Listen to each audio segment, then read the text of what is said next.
Let's talk a little transfer portal here, too. Like, this has been, obviously, the wheels continue to churn. Nebraska's got 20-some guys in. They have now 4 players out as we're recording this. And while kind of it fills the news cycle and there's a lot to talk about, where do you guys feel like this is taking the sport, just in terms of annual free agency, the player turnover? You have guys like Dante Dowdell, who was a starting running back this year, had a clear path to being a major weapon again next year. He's in the portal. What are your guys' feelings? What have you kind of sensed from fans about how the portal is affecting college football? Well, curious what Tom's thoughts are too. I would say that, one, Dante Dowdell is in the portal because of money. Sure. I think he had a clear defined role at Nebraska. I don't know that role is going to expand at the schools that he's looking at, which are probably schools that are as good and better on the field right now than Nebraska. I don't think if he goes to Michigan, for example, I don't think he's getting a larger role there. I think he's getting maybe a more lucrative role. Mm-hmm. So, Dowdell's got to make his decisions. He hasn't made a decision yet. I think Nebraska would love to have him back. It would be a heck of a 1-2 punch for them. And if Dowdell leaves, we're talking like brass tacks here, they really do need to find a hammer. He was their hammer. And maybe they need to come back and say, you know what, man, your 12 touchdowns is worth more to us than we said originally.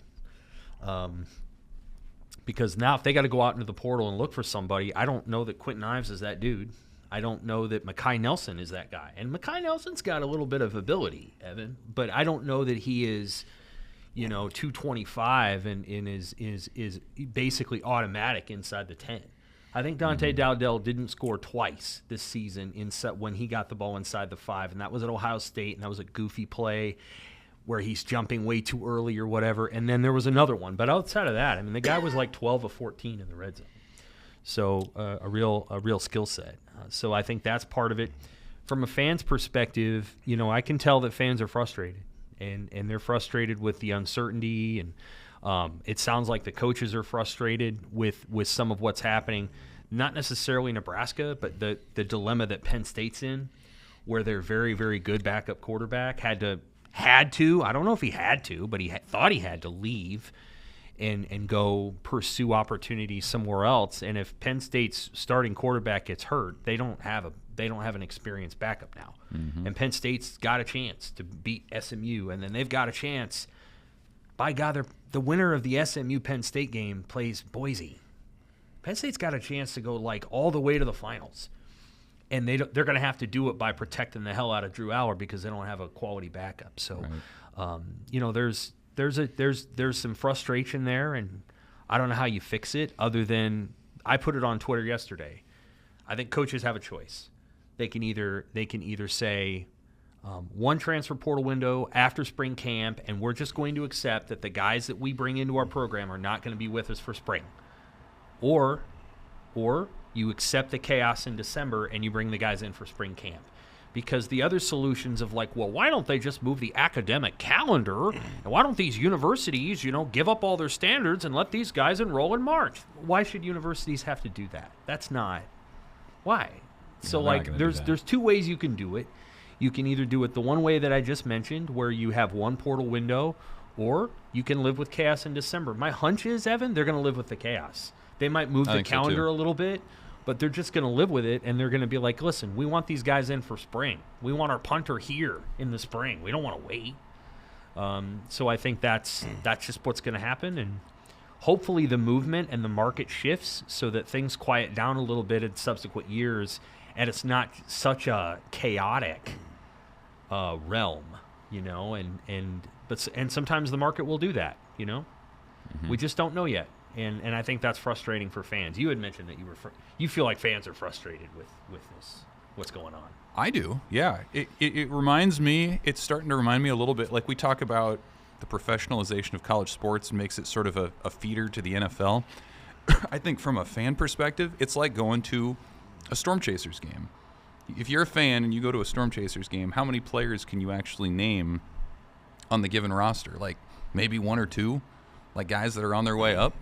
I think it's starting a little bit to get to that point now with college football where you're going to go next year and it's have a whole new starting group of receivers. You're going to have a whole new starting group of defensive linemen. You have your quarterback back. That's good. One of your starting running backs probably is going to be different, and so on and so forth. Like, it's hard to get to know these guys. I mean, they're in one year and out the next. And we just talk about volleyball, like how cool it would be for someone like Lexi Rodriguez to win a national championship.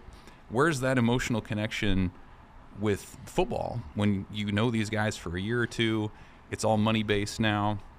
I just think it's hard to buy in emotionally when you have such a level of movement where guys are making individual decisions and they're not with a team for multiple years. Yeah, well, I guess first of all, the Storm Chasers don't have as much movement. Right. In football, they don't. How about that? A lot of those how guys about that? don't get called up. There are a few guys get called up, but not that many.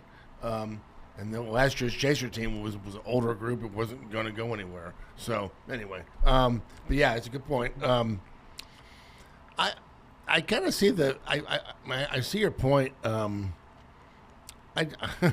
It's just where the thing is right now, and but I also see a point. Nebraska right now is in a point where they're building, and I see this all the time when you get a new coach. He brings in players. This happened with Frost and maybe Bo and other coaches. You see it in college basketball all the time too. New coach brings in his first recruiting class usually isn't great, so he's trying to figure things out. Nebraska's at a point now where the guys they brought in were there to help get them through the first year or two. Now it's time they need to get better players. I think the portal helps coaches sometimes.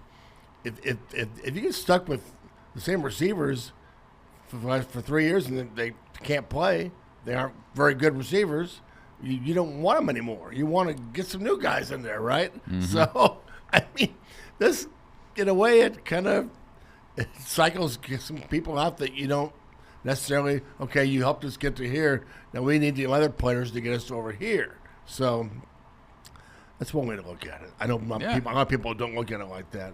But Nebraska's right now, people are going, well, they had 23 guys in the board. Yeah, they had to cut down to 105, and they've got some guys, some guys they don't want to lose, certainly. But there are some other guys they don't mind losing too. So, however, the fix, I think the fix is call their bluff. Call these players, they're handlers. I'm not sure the players have the power. The NCAA sure thinks they do. The NCAA is afraid of going to court. That's why there's no rules. There's no safeguards, whatever you want to call them, guardrails. They're afraid that they're going to go to court and lose. The players have all the power, but it's their agents and their handlers that do. I say, all right, we're going to have revenue sharing. You're going to get money. You're going to get money. You sign a contract. In the contract, you can't leave. You can't leave for at least a year. And if you're getting a lot of money, you can't leave for 2 years. It's under contract, sign it. Or don't sign it. Same with NIL. All right, you get this, you can't leave. You want that money? Go ahead. But you can't leave for a year or two. Make them stay for 2 years. Would that be so bad? Would these guys, would the players balk at that if they had to stay for 2 years? And that's better than 1 year, right? Right now, a lot of these players, their handlers, agents they're all renegotiating after 1 year. They're all saying, well, I gave you that, now I need more money if you want me to stay, or I'll leave. But they can't all leave. There's nowhere for them to go. And they aren't going to get the same role they had, where they increase their value. So I call it bluff. Sign it, and you got to stay. You can't make them stay 4 years. You can't, I mean, I told my girls this, and if you don't like, you could transfer once in college. You don't like the first year, okay, we'll talk. You got to stay the whole first year. You can't leave. The first semester is always the worst in college. You're lonely. You miss this. You miss that. And a lot of kids come home or transfer after the first semester. No, stay. The second semester always gets better. So you stay for 1 year. If you still hate it, we'll talk about transferring once. But all these guys that transfer every year, that's got to go away. And I think the way to do it is sign them up. All right, you get money, fine. You're not leaving for at least 2 years. I think those are, I'd love to see that come into play. I think a union can make that possible. And I think that may be coming down the pike is, a kind of unionization or some sort of collective bargaining agreement that puts stopgaps in place. That could happen. I still feel like one of the things that coaches are going to have to decide is, okay, do we want one portal window or do we want two? And if you have the December portal window, this is just part of what's going to happen. The only way you're going to stop, and people can say, well, why don't you move the portal window to January 16th? And you can do that. That's fine. But people are entering the portal way before it opens because they want to be on the market. They want people to know they're available. And all you're doing when you move the portal window to 2 weeks in January is hamstringing the players and the schools from getting the kids on campus for visits. So I don't know that that's a solution to the problem. I think the solution is you have to live with the chaos in December, or you have to accept that the players aren't going to be in for spring camp. Now, my personal opinion is that we overrate spring camp, that coaches love the spring. They love off-season, and they love the spring because, quite frankly, there's an element of control and comfort with not having to take what you're doing and test it against other teams.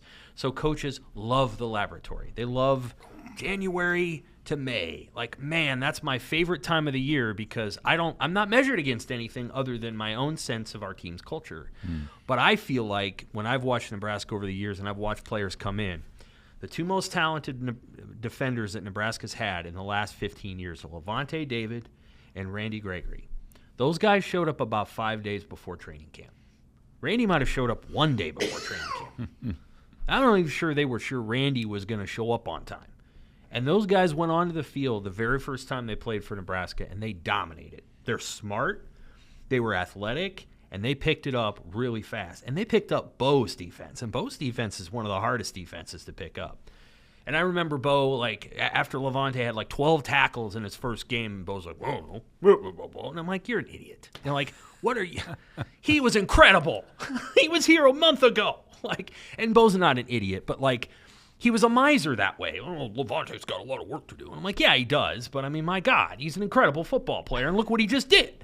And so, I feel like sometimes that stuff gets a little overrated.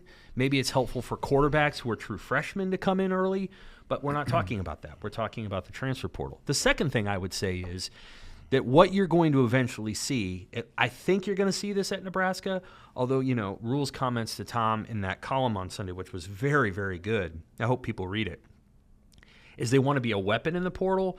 I think Nebraska is also going to be like, listen, we will take you out of high school. We will develop you.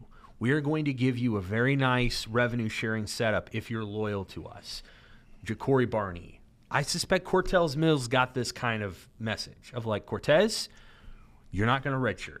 You're going to come in, you're going to play ball for us, and we are going to take care of you, and we're going to give you a pretty good deal right here, and it's going to get even better, but you've got to work with us. Stay with us 2 years. Just like Tom said, they're not a contract, but it's more like, here's your first year outlay, and here's year 2 outlay.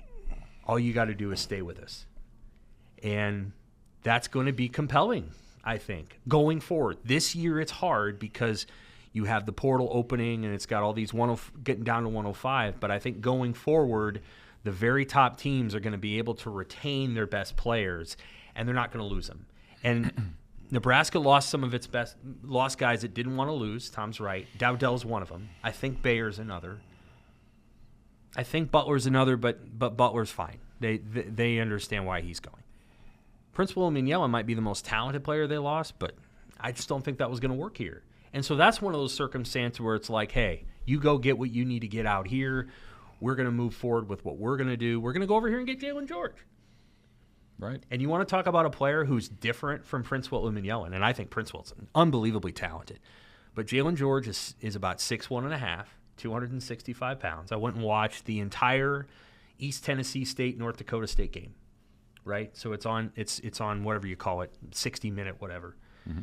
And so I watched like 80 snaps or 50 snaps of Jalen George. North Dakota State won 38-35, late because they recovered an onside kick. And this guy is squat. He's powerful. He gets to the quarterback. He shoves the offensive tackle back into the quarterback. I watched North Dakota State for a reason because I think North Dakota State's got good linemen. They got a good addition there. That's going to be a good football player for Nebraska. He's a little bit like a Jamari Butler. He's a little shorter than Butler, but he's similar. And they went out and got a guy that's going to produce probably more than Prince Will did this year. And they probably got him for a lot less money. Probably. So, like, Nebraska's going to make good deals, I think, along the way. I think Matt Rule is pretty shrewd, and I think the Huskers have an advantage walking into this because here's where Matt Rule being a CEO helps Nebraska. There's other guys in this league, they're good coaches, but they're not CEOs the way Rule is. I think Rule can make smart personnel decisions along the way and craft a better roster as a result. Maybe I'm wrong about that, but my sense is that's what he's going to do. Well, the revenue sharing piece changes the perception of a lot of this stuff. I mean, Dowdell a year ago, I don't think enters the portal even prior to the rev share change. Like from an NIL perspective, he was probably taken care of well enough. I could be wrong about that, but when all the revenue sharing money comes into it, you're seeing all these schools suddenly become players for these guys that maybe weren't before. And Nebraska becoming players for prospects that weren't out there before. I think that piece too has been slow to sort of catch on with fans. Like just that extra financial piece is really flattening the landscape of college football. Now here's the thing, Evan. I don't know what they're going to pay Dylan Raiola. We're never going to learn that. But Dylan Raiola is going to cost some money. He's either going to give Nebraska a hometown discount because he's a good kid and his dad's a good dad, and uncle and all that stuff. He's either going to give him a hometown discount or Nebraska's going to have to deploy a lot of resources to pay for Dylan, because Dylan could go start. He wasn't perfect this recent year, but my goodness. I mean, this kid, Jake Mateer, is coming out of the portal from Washington State, and he's going to be able to pick where he goes. Jake Mateer. Well, Dylan Raiola could go anywhere. Anywhere not named LSU, because LSU has a returning starter. Michigan. Dylan Raiola could go to Alabama. Yeah. Let's be honest about that. If Nate Borkirchen could go there, Dylan could. So they probably got to deploy some of their rev share resources to retaining Dylan. And that's both an advantage of having a skilled quarterback and one of the challenges. Because when do NFL teams win titles? Well, it's either when they've got a quarterback who's willing to take a little less, like Tom Brady did for years inexplicably, or it's when they got a rookie and they don't have to pay much for him. Right. So they got to figure that out, but keeping Dylan is crucial. Like they can't not keep him. But I'm sure it's a little bit of a dilemma. Mm-hmm.